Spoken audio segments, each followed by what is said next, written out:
You're committing adultery in your mind.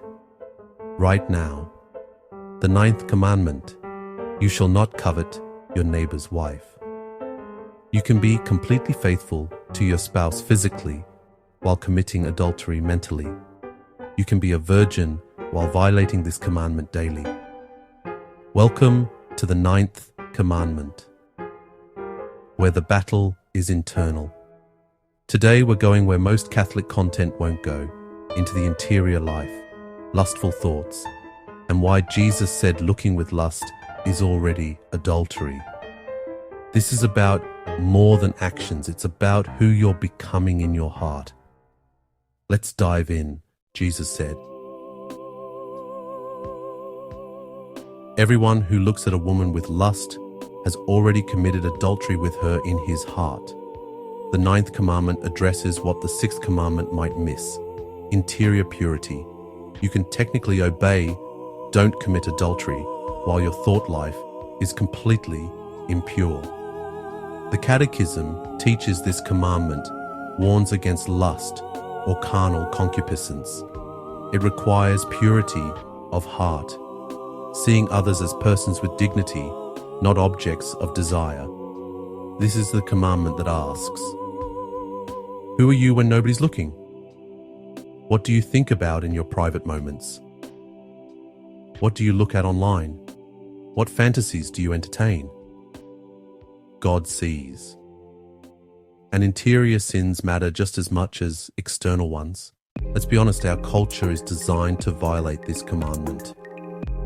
Instagram is algorithmically optimized to show you attractive people in provocative poses. TikTok's entire algorithm pushes sexual content. Advertising uses sex to sell everything from cars to hamburgers. The Royal Society for Public Health found Instagram is the worst social media platform for mental health, partly due to body comparison and sexualized content. It literally trains you to objectify bodies, including your own. Dating apps reduce people to consumer products, swipe through hundreds of faces, judge them in 2 seconds. It's Tinder for everything now. Jobs, friends, dates. We've gamified human connection based primarily on physical attraction. This is the water we're swimming in.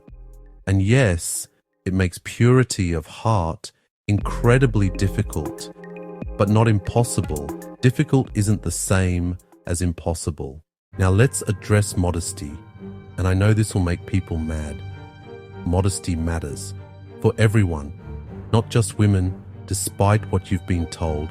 The Catechism teaches that modesty protects the intimate center of the person and refuses to unveil what should remain hidden. Ladies, if you're dressing specifically to attract male sexual attention, you're contributing to others' sin. That doesn't excuse men's lustful thoughts. They're still responsible. But charity means not creating unnecessary obstacles. Guys, same thing. Your shirtless gym selfies, the way you dress to show off your body. If you're doing that for female sexual attention, it's immodest. Modesty isn't about shame or repression. It's about recognizing that bodies aren't primarily sexual objects for others' consumption. Your body expresses your person. Treat it accordingly. Practically speaking, keeping this commandment requires custody of the eyes, disciplining where you look and what you dwell on. You're at the beach. An attractive person in a bikini walks by. First glance isn't sin, that's biology. But the second look, the lingering stare, the mental undressing, that's where sin begins. You're scrolling Instagram. A provocative image appears. Do you keep scrolling? Or do you stop, stare, click to see more? Your choice matters. Job said, "I have made a covenant with my eyes. How then could I gaze at a virgin?" He pre-decided where his eyes would and wouldn't go. Do the same. Decide now that when you encounter sexual imagery, you'll immediately look away. Train yourself. It gets easier with practice. But only if you actually practice. This isn't about being weird or prudish. It's about training yourself to see persons rather than objects. And that training happens through thousands of small decisions about where you let your eyes rest. Let's talk about the elephant in the room, sexual fantasies, creating elaborate mental scenarios involving people who aren't your spouse or aren't even real. This violates the Ninth Commandment. You're cultivating lustful desires, entertaining scenarios that would be sinful to act out, treating imagined persons as objects for your pleasure. But I'm not hurting anyone. Yes, you are. You're hurting yourself. You're training your brain to sexualize people. You're forming habits that will damage future relationships. You're dividing your heart. St. Paul taught, whatever is true, honorable, just, pure, lovely, gracious, think about these things. Here's the practice. When a lustful thought enters your mind, immediately reject it and replace it. Pray a Hail Mary. Think about something actually pure. Don't entertain it for just a second. The battle is won or lost in the first 5 seconds. After that, the thought has taken root and becomes much harder to uproot. So how do you actually win this battle? First, frequent confession. Confess lustful thoughts, even if you haven't acted on them. The grace of the sacrament strengthens you for the next battle. Many saints went to confession weekly or even more frequently. Second, pray for purity. Consecration to Mary. Ask the Mother of God to guard your heart. Devotion to St. Joseph, patron of purity. Daily prayer specifically for the virtue of chastity. St. Thomas Aquinas wrote beautiful prayers for purity after the Mass. Third, avoid occasions of sin. If Instagram makes you lust, delete it. Period.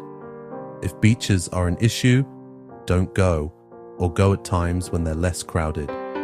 If certain shows trigger impure thoughts, don't watch them. This isn't weakness, it's wisdom.